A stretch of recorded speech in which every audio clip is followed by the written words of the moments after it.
একটি ছোট গ্রামে রাহিম নামে এক গরিব ছেলে থাকত।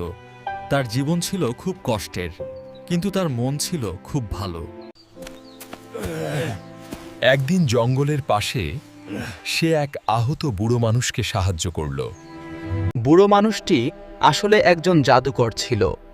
খুশি হয়ে তিনি রাহিমকে একটি জাদুর আমের বীজ দিলেন। রহিম বীজটি বাড়ির পাশে লাগালো আর অপেক্ষা করতে লাগলো।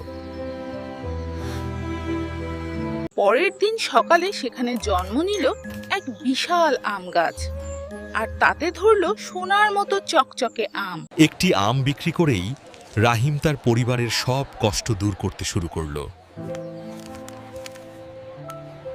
কিন্তু পাশের গ্রামের লোভী জমিদার এই খবর শুনে লোভে পড়ে গেল।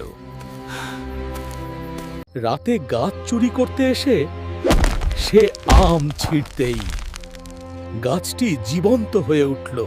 জমিদার কাঁদতে লাগল, আমাকে ক্ষমা করো।